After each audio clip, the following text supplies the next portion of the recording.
Let me know if you can hear me good. Let me know if you can hear me good.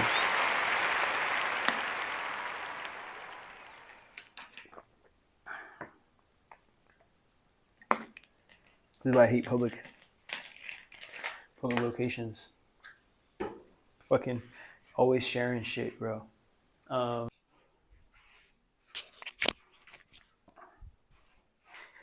Ladies and gentlemen, boys and girls, theys and gays, and everybody in between, what is happening? My collective community of souls. Unofficial cosmic nomads, of course, until you go ahead and jump on the website and get you a shirt. But until then, it's okay if you just like, comment, subscribe, and join the community we got building here of the content and, the consciousness that we're cultivating over here. I'd like to welcome you guys back to Dream Chasers Insanity. I hope you guys are ready for another very, very special episode I got loaded up for you. Check out the board first, and I'm going to figure out what words I want to say in an order that won't force me to edit this video. If you have stayed and watched the most recent video that I just made, Heal for Real, go ahead and check that out if you haven't. I'm speaking about the types of healers that I've come across in this reality that we live in, and how to at least give yourself a foundation of discernment to decide whether or not you can apply the lessons that they're attempting to share with you to your life to actually access the healing that they're promoting. At the end of the day, I believe that we don't go into the world to be healed. It's a very servitude mindset to believe that the world just is there for us to kind of milk it and then just serve us, and us not to take any responsibility as well with reality in creating this experience that we can fully integrate ourselves into. So to not just end there, I believe that healing is something that not only do we do with the healers, like the person who needs healing and the healer, but as a community, we have to reinforce standards and intentions of healing and growth to make sure that we keep that priority in the consciousness. We don't stray away from that. But you may be asking right now, how does that connect to this episode today? Well, many of the healers that I believe we still have yet to see in this world that are going to make a huge impact in our collective consciousness, the only reason why they haven't accessed their own gifts or haven't been able to truly feel the power of being on the receiving end of their gifts are because they're giving their gifts to people who don't deserve them. They're people pleasing and being codependent to and extending themselves outward to people who are draining them of their resource, draining them of their gifts, and not allowing them to reciprocate, or at least not reciprocating that energy back into them so they know, hey, you know what? You actually might be here to help others grow and heal and accommodate themselves in ways that extend beyond just being of service to your toxic partner or an abusive friendship or a toxic family member that has some domineering power over you. I'm not saying we're all healers, and I'm not saying that all people pleasers are healers, but I'm saying if you are somebody who in your at this point traumatized state are willing to serve selflessly others who are not reciprocating that energy, are not serving you. If you're willing to do that out of your own goodwill, imagine if you were able to do that first for yourself, a version of yourself that you actually accepted and respected, and then also you only had to do that, or you only felt that you needed to do that to other relationships that also poured into you just as much, if not more, than you pour into yourself. And imagine if you didn't have to feel bad about that. Because why do the people in your life get to get the fully overextended version of you while only needing to compensate you in crumbs of validation or support or assistance? How come you don't deserve to be poured into just as much as you pour into other people? And why do they deserve that much out of you for the return that you don't get? Please stop this video and write that in your journal, or at least get a journal prompt out, because I need you to ask yourself that question.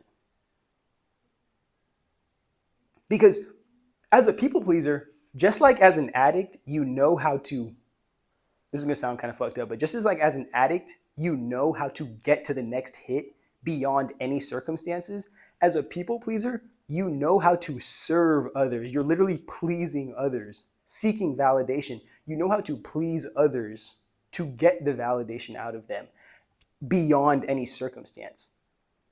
Now I'm just trying to put you in a position to redirect that energy and that intention into a vehicle that reciprocates that kind of energy into you, that puts that back into you, so you can see, oh my goodness, like I do need to protect my ability to be this kind of, not in a negative sense, but to be this servant of people, to make sure that I'm serving people that actually respect and appreciate me for who I am outside of my ability to do that for them. Because once you take away your ability to serve other people, one thing you're going to realize is that many people don't respect you. They're only respecting you to continue to maintain the power dynamic they have over the relationship, because the relationship has been built upon your inability to be there for yourself, and your desire, or the only way you feel like you can be there for yourself, is if you find somebody that you wish you could be like, or you want to have, and then you get them to validate you, so you don't have to take responsibility for validating yourself and going through the process of not being comfortable with it to truly being confident in accepting the decisions that you make. It's a long journey, but once you go on it, it's one you never have to go on again, and it only provides you more insight, more awareness, and more blessings along the way. And it's blessings you don't have to overthink, because they're authentic to who you really are, instead of a version of yourself that you've created to hopefully gain some kind of validation or return that isn't serving the real you. Because all it's doing is pushing you further and further and further away from the real you, since you're validating a mask or a false identity. I won't get too much in. I'm sorry, I'm a one-man army, so I have to keep checking if this is recording. Oh, perfecto. Beautiful, beautiful, beautiful. My beautiful. I'm playing. So I'm not going to get too much into this, because if you want to know this and how our leading religious system actually predisposes people into rejecting themselves so they can leave lives, like legacies, multi-generational legacies of seeking external validation from people who have power. And if you just centralize that power behind the church and banks, and both of those people are kind of like behind closed doors, then hey, guess what? You can basically tell people who to be and who they can't be, which is essentially telling them who to be 2 times over. And then they grow so codependent on your ability to tell them who to be, they lose the confidence in being able to tell themselves who to be. So even if you died, even if you left them beyond your grave, you can still control and dominate these people, because they're still locked down by the expectations that came with your validation. As the person who the people pleaser is seeking acceptance or validation or support from. But we will, make sure the recording is still good. We will get into the 2 main, or at least most consistent areas that I believe the people pleaser is created in. And this is the 2 most consistent circumstances to where I believe the people pleaser is cultivated. And that is either direct influence through immediate trauma, whether it be by like relationship trauma, could be parental, could be intimate relationship, or if it's by recognizing the circumstance, the immediate circumstances that are asking people, or that tell people, hey, to gain success, you must sacrifice self and reject self. So over time you learn, whether that be, actually, no, maybe I'm actually just rolling into the next, which is the indirect influence, which is the more existential side of it. So, not direct, immediate circumstances that end up rolling you into a people pleaser identity, but the subconscious environment, like a corporate workplace, it's a toxic household, it's an abusive relationship, and the emotional real estate that takes up.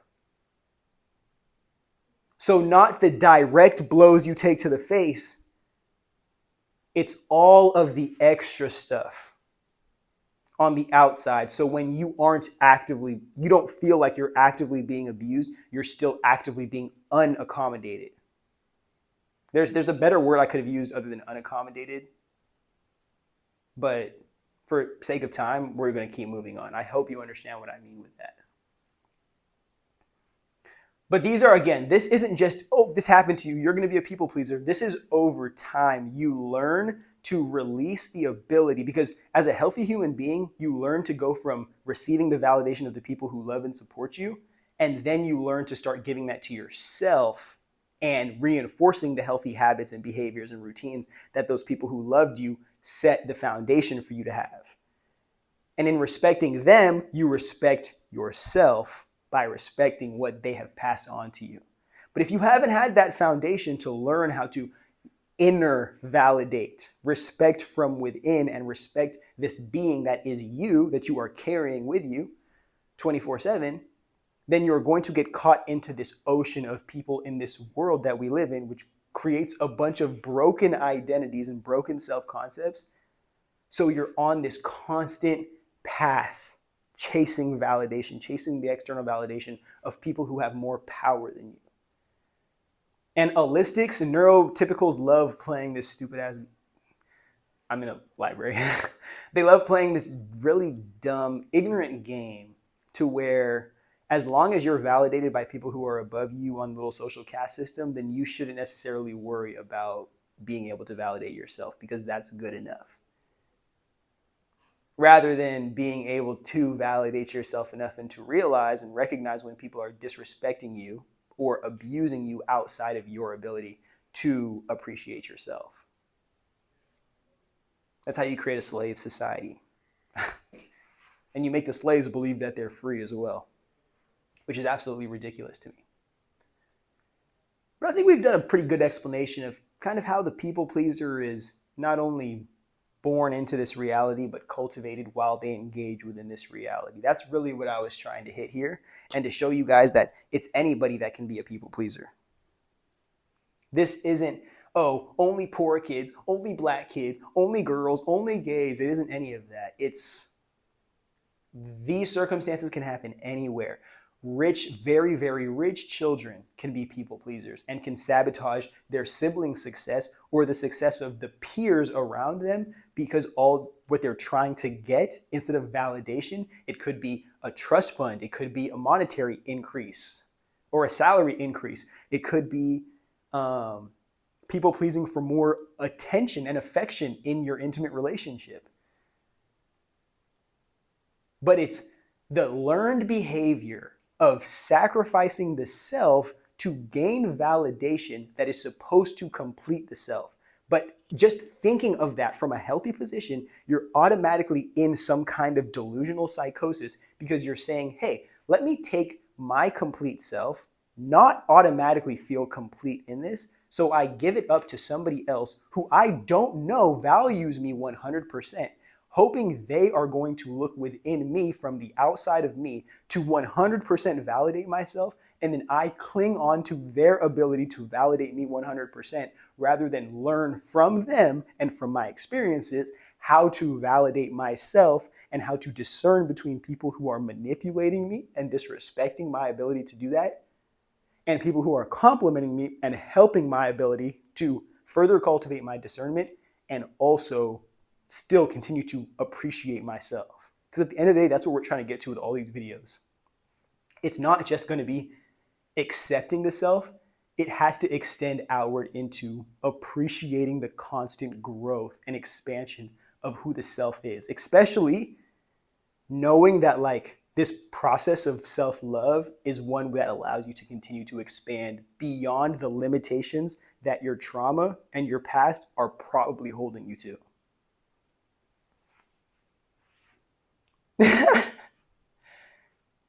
We're going to split into the next part right now.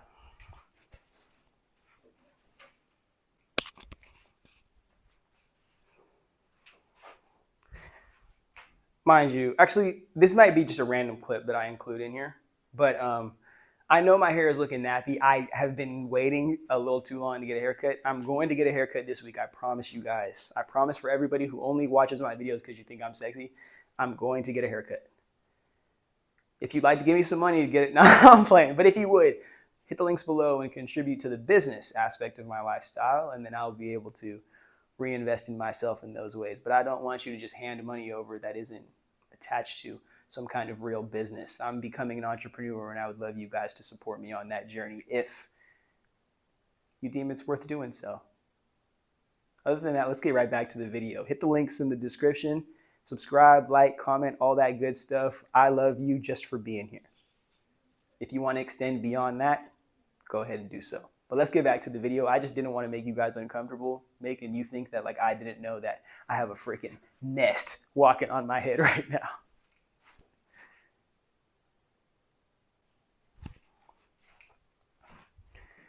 Okay, this was a video that I was going to make on my TikTok, which I probably still will make, but I don't know how many of you guys are from here or from there or from wherever. So it's probably just important to explain in here too, since it really does apply. This is one of the scariest journeys that I had to go on, or one of the scariest aspects of my solitude journey, because I had to realize I had put in so much work.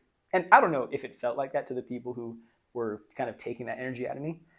I had put in so much work, craving, hoping, begging, desiring for validation that would complete me and that would finally like allow me to be myself. Once I finally stopped chasing that, I had to realize, oh my goodness, these people weren't going to do the same for me. And not that they wouldn't necessarily do the same for me, because some people would do a lot for me. But it was under the condition that I would never abandon the version of myself that would serve them. And more times than not, I was the codependent. I was the getting the shit end of the stick. I was the person that was doing more and getting less, because I had just almost normalized or accepted within myself that I needed to do so much to gain so little, because that's what my foundational circumstances showed me. And I had to be willing to let go of everybody who I had shown in my life before knowing this, that I wasn't worthy of reciprocal appreciation and accommodation. I had to let them go, because to somebody who only knows you as somebody who is willing to overextend yourself to seek validation, they're going to think that you are disrespecting them the second you believe that, oh, now I have boundaries. Now I have things that you need to adhere to. Now I have my own beliefs that you might not agree with, but I don't care that you don't agree with them, because this is me and I appreciate me. And if you appreciate me, you'll let me have this. But it's too much when you've already created. It's like that. It's worse than a first impression. It's a lifetime impression that you've left on people. And now they literally have to see that version of you die, if not literally, figuratively, to then be forced to accept the new version of you and then start accommodating that. But chances are there's too much power with the position that they're in, having you being the validation-seeking codependent. Why would they sacrifice that to actually have to accommodate you like a healthy human being? And this is not me saying like, it's common sense. It's me saying it like, from an abusive person's standpoint, why would they choose to heal if they're already toxic as fuck, when they can just pivot from you, move on to somebody else, hope that you break yourself down and come back to the fold, and then they can just keep being toxic. They'll just come back to you another time. Because more times than not, you have to be the one that gets punched down, back down, rock bottom, into the corner, bro, by yourself, left away from everybody and everything that you could use to escape yourself, to finally choose growing and being the best version of yourself. It doesn't come when you already have options that allow you to continue to abuse yourself. That's the hardest time to choose yourself. When you're getting the validation that you want, but the validation that you want isn't the validation that you need. That's the hardest fucking time to choose yourself. Oh my God. I got to keep reminding myself we're in the library. I'm sorry. If you guys, hey, I have California rent, bro. So if you guys really want to help me make some money, bro, so I can live in my own apartment, bro, like my own apartment, and I can cut these videos out and get you some real stuff, go ahead and give me some money. But I don't want to get too cut off the point here. The reason why I say people pleaser has no real friends is because they do have people in their lives. That's 100% for sure. There's people in their lives. But I can't call it friends if it's not genuine love and affection and appreciation they have. It's conditional affection and love and appreciation. I call those enablers. Oh, forgive me. I wrote it right the first time. I call those abusers because that is a toxic relationship. That is a toxic, dysfunctional dynamic. And if you are aware, the person who is enacting a relationship like this is aware that is abusive.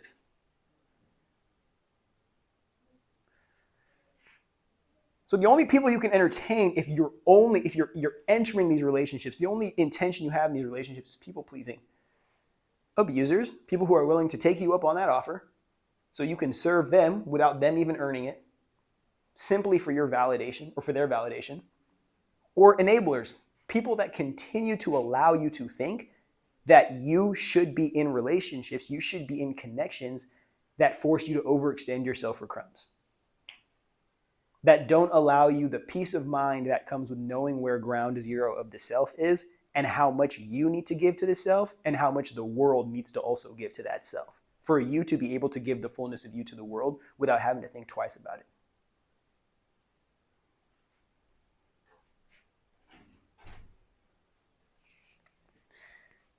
The reason why I say this is one of the scariest journeys as well is because, like, let's genuinely think about it here. Healing comes for us who were people pleasers.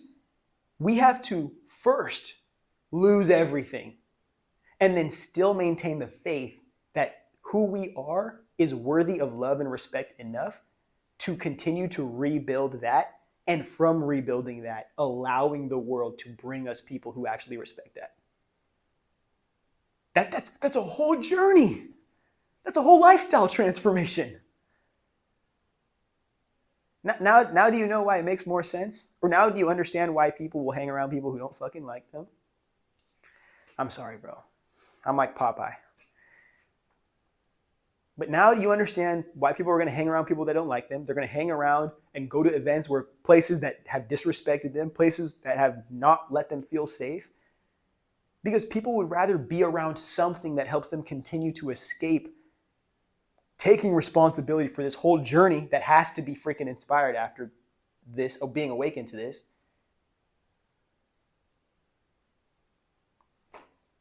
Then be a version of themselves they can accept. I don't even know if I said that right, because the last part just got cut off in my head, but I had to say a couple words to finish the sentence.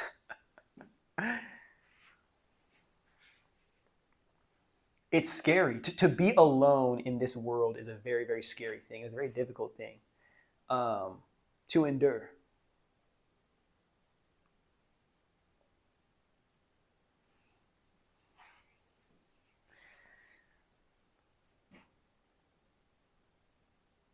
Forgive me. I'm just figuring out how I'm going to roll into all of this because I think this is going to be I want to make this a seamless exit here.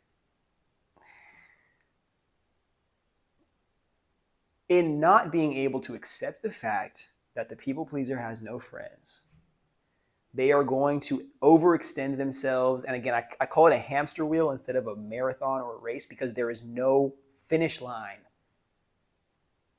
The people that you are serving validation to, there's constantly more. Like forgive me. The people that you are seeking the validation from, they constantly will have more needs for you to fill more of your energy with, yet somehow not have any more abundance or more time and appreciation to give you for overextending yourself in that way. Hamster wheel. Endless hamster wheel. And the people pleaser will continue to go on this hamster wheel thinking that there's an end point. Thinking that, oh my goodness, one day, maybe they'll love me. Maybe they'll finally see my struggle. Maybe they'll finally understand what I'm going through. Maybe they'll finally want to support me. Never. They are playing, whoever it is abusing you, whoever it is manipulating you, they're playing on your hope because they know the second you start to wake up and want to put responsibility onto them, they'll blame you for being so naive or stupid for believing them, because any healthy person wouldn't have believed this. I'm telling you, I know how the narcissist loves to work, bro, and they love to play around with people like us who have genuine purpose and missions to help do good in this world so they can use us for themselves. The same way that patriarchy uses women and free women and enslaves them to individual men to actualize their own gifts is the same exact way that, forgive me, I just saw the most beautiful woman I've ever seen in my entire life, so I'm going to have to cut that off and finish this video off right here. But we're going to get into the back end of this video right now. Okay, so as the people pleaser, forgive me.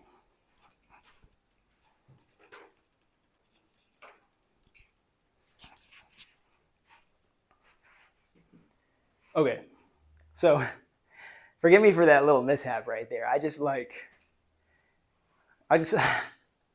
forgive me. But as the people pleaser continues to run on this endless cycle of validation seeking, they don't realize there's only one final option that they have that they can pursue to get the validation that they want. And this is the thing, it's like, does the people pleaser know that this is the end goal, this is the only thing they can do? Or are they waiting to be confronted with this at a time it's too late so they don't have to take responsibility for it?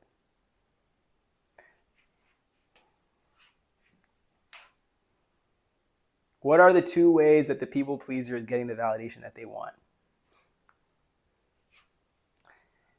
They can delete themselves, which I know is difficult and it sounds scary and nasty and all that stuff. But remember, the people pleaser can delete themselves, but at that point, even if they do that, the only person who gains the validation that they want is their abuser. Because then the abuser can take all the sympathy that comes from the people who are still alive and need to direct their condolences and sympathy somewhere. So now who's going to take it? Your ex, your abusive parents. They're going to receive all the validation that came for you. And even after you think you're going to win, you're going to somehow not beat them, but you're going to beat the game of you know what, I'll finally sick it on you and I'll finally take myself out of the game and they'll all have to blame you for what you did to me, what you put me through. They'll just spin the game right back and everything that you want, they'll gain from you and somehow they'll find a way to blame you about it. And you won't have any more say. Sadistic, bro, I'm telling you, bro. Or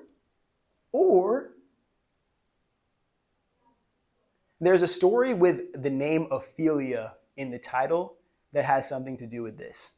If you look it up. But I'm sorry, when other people start talking, it just dysregulates me so much. The final thing that the people pleaser can do is leave and finally go on that journey, that solitude to self-acceptance journey, and realize that the only person who's going to give them the validation that they're seeking is themselves, and they are going to be cooked cooked from their old circumstances, painted out as the villain, trashed, slandered, all types of stuff for choosing themselves after creating a legacy of rejecting themselves. And perfect timing, literally perfect timing. This is how I want to end this video, just because it's just getting so much. And this is how I want to end this video. Society always wants us, especially like us impressionable people, to listen to these stories of gods and demons and villains and heroes. But I want you to see how interesting this kind of hero and villain story is when you allow yourself to see it from a perspective with experience. The collective who doesn't understand the trauma of the person who's painted to be the villain in these circumstances, because narcissistic families need to slander the people who leave and actually heal from the trauma. The world loves the hero because the hero is going to sacrifice his soul to save the people or to save the status quo and the collective. My bad. I ain't no Duke Dennis or nothing, but goddamn, bro, I'm trying.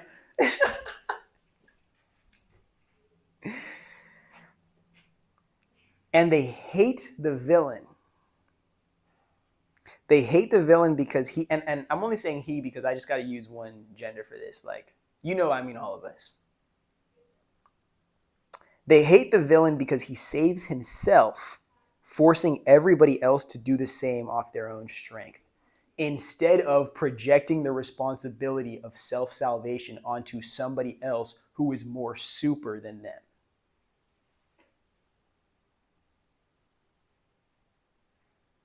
It's just this narcissistic stuff, like when it is literally spiritual type like concepts. And I'm glad that we're finally starting to get into this. And I'm glad that so many people have the ability to access education and literacy so we can have these kinds of conversations and really get down to the nitty gritty of them. But allow yourself to ooze on that board real quick as we conclude the session. And please let me know in the comments what you guys think of this kind of content, what you think of this video, what kind of stuff do you want me to post? Do you want me to kind of get knowledge, get intelligent with you guys on? And yeah, other than that, go ahead, check out the links, be a part of the community, be a part of the tribe, and get me out of this freaking public location shit so you can get me doing this in my own house so I can create a bat cave and I don't have to interact at the limitations of the world. I hate this shit, man. But I love you guys.